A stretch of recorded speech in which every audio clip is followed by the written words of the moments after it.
আসসালামু আলাইকুম, আশা করি আপনারা সবাই অনেক অনেক ভালো আছেন। আমরা চলে আসলাম আরো একটা প্রজেক্টের রিভিউ নিয়ে, যে দোতলা বিশিষ্ট একটা বিল্ডিং এর রিভিউ আজকে আপনাদেরকে দেওয়ার জন্য চেষ্টা করব।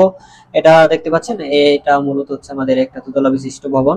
এই ভবনটা হচ্ছে আপনার ঠাকুরগাঁও হবে। এটা হচ্ছে আমাদের টোটাল 4 শতাংশ, প্রায় 5 শতাংশের মতো জায়গা এনার ক্লায়েন্টের আছে। এখানের মধ্যে এই পুরো প্রজেক্ট হবে। এই বিল্ডিং এর স্কোয়ার ফিটটা হচ্ছে 1700 স্কোয়ার ফিটের মতো হবে আর কি।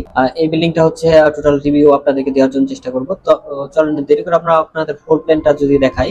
দেখতে পাচ্ছেন, এটা হচ্ছে ওনার ফ্লোর প্ল্যানটা। ওনার ফ্লোর প্ল্যানে যে বিষয়টা করা হয়েছিল, দুইটা ইউনিট করা হয়েছিল এখানে। উপরের তলাটা হচ্ছে ওনার তিনটা, একটা ইউনিট করা হয়েছে। আর হচ্ছে নিচতলাটা দুইটা ইউনিট করা হয়েছে। আপনাদেরকে আমরা নিচতলা থেকে দেখাই। ওনার এদিক দিয়ে ঢুকবে, ঢোকার সামনে একটা পোর্চ আছে। আপনারা যে পোর্চটা দেখতে পাচ্ছেন টেরাস, এইটা এই টেরাসটা হবে এখানে। এটা হচ্ছে মূলত হচ্ছে আমাদের এই টেরাসটা। তারপরে এদিক দিয়ে সিঁড়ি দিয়ে ঢোকার পরে কিংবা হচ্ছে উনি এই দিক দিয়ে গ্যারেজের ভিতরে যাইতে পারবে। গ্যারেজের ভিতরে যাওয়ার জন্য এখানে কিন্তু আমাদের একটা গ্যারেজ দেওয়া আছে এই পাশে। হ্যাঁ, এই হলো ওনার গ্যারেজটা। 16 ফিট 6 বাই 13 ফিটে একটা গাড়ি রাখতে পারবে। আর এখানে হচ্ছে ওনার এদিক দিয়ে সিঁড়িতে ঢুকতে পারবে। ঢোকার পরে হচ্ছে এখানে একটা ছোট্ট একটা ইউনিট পাবে, এক রুমের একটা ইউনিট, একটা মাস্টার বেড, তার সাথে একটা অ্যাটাচ টয়লেট পাবে। এবং হচ্ছে এইখানে একটা বারান্দা পাবে এই মাস্টার বেডের সাথে, এবং একটা ড্রয়িং ডাইনিং পাবে। যেহেতু এক রুমের একটা ইউনিট, এখানে দুইটা টয়লেট ব্যবহার করা হয়েছে। যদি উনি না চায় তাহলে এই টয়লেটটা হচ্ছে উনি গ্যারেজের সাইড দিয়ে গ্যারেজের সাথে অ্যাড করে দিতে পারবে। এর মূলত এই পাশে ইউনিটটা, এবং এই পাশে ইউনিটটা দেখেন। এই পাশে একটা মাস্টার বেড, মাস্টার বেডের সাথে বারান্দা এবং একটা অ্যাটাচ টয়লেট। এই পাশে একটা হচ্ছে আমাদের কিচেন দেওয়া আছে, এবং এই পাশে একটা বারান্দা দেওয়া আছে।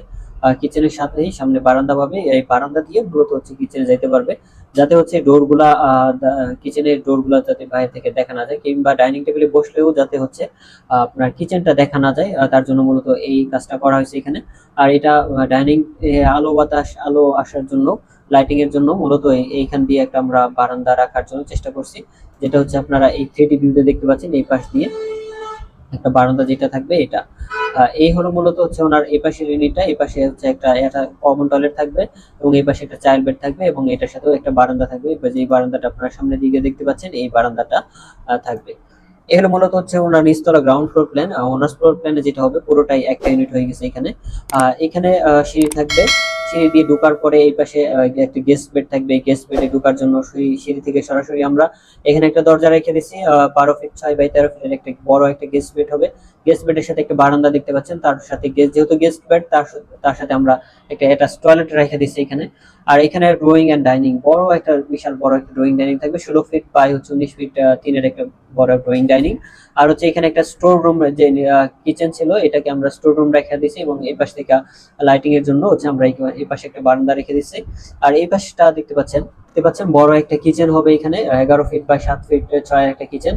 কিচেনের সাথেই থাকবে হচ্ছে আমাদের একটা অ্যাটাচ কমন টয়লেট থাকবে। এটা ড্রয়িং ডাইনিং এ যারা থাকবে তাদের ব্যবহারের জন্য, এবং হচ্ছে এই যে চাইল্ড বেডে যারা থাকবে তাদের জন্য হচ্ছে এটা ব্যবহার করতে পারবে। এই এটা চাইল্ড বেডের সাথেও কিন্তু একটা বারান্দা দেওয়া আছে, এবং এটা একটা মাস্টার বেড, এটার সাথেও অ্যাটাচ টয়লেট, এবং এই পাশে মাস্টার বেড একটা, এটার সাথে কিন্তু অ্যাটাচ টয়লেট। এই হলো মূলত হচ্ছে আমাদের এখানে ফ্লোর প্ল্যানটা। আপনারা আশা করি দেখলে বুঝতে পারবেন। এখানে ফার্নিচার গুলো সুন্দরভাবে অ্যাড করে দেওয়া হয়েছে। এটা মূলত হচ্ছে আমাদের কাজটা প্রায় কমপ্লিট হয়ে গেছে। দুতলা এখানে দেখেন, এইখানে মূলত সুন্দর কিন্তু একটা ভিউ আসছে। আপনাদের আশা করি দেখলে অবশ্যই পছন্দ হবে। আপনারা যদি হচ্ছে এই বিল্ডিংটার কত টাকা খরচ হতে পারে, যদি আনুমানিক আমি আপনাদেরকে ধারণা দেওয়ার জন্য চেষ্টা করি। এখানে মোটামুটি সবগুলো এখানে কিন্তু পয়েন্টিং এর কাজ করা হয়েছে বারান্দাতে। তারপরে হচ্ছে এখানে সিরামিক্স ব্যবহার করা হয়েছে। এখানে আবার এই আপনার সামনে একটা পোর্চের ডিজাইন আছে। ওনার মাটিটাও একটু খারাপ ছিল, তার জন্য এই বিল্ডিংটাতে আনুমানিক যদি আপনারা কমপ্লিট করতে চান এই সেম ডিজাইনে 65 থেকে 70 লাখ টাকার মতো লাগবে এই পুরো বিল্ডিংটা কমপ্লিট করতে, এই দুতলা বিল্ডিংটা কমপ্লিট। এখানে মূলত অনেক হাই কোয়ালিটি জিনিস ব্যবহার করা হয়েছে। এখন যেহেতু ম্যাটেরিয়ালসের দাম অনেক বেশি, সেহেতু 65 থেকে 70 লাখের মধ্যে আশা করি এটা কমপ্লিট হয়ে যাবে।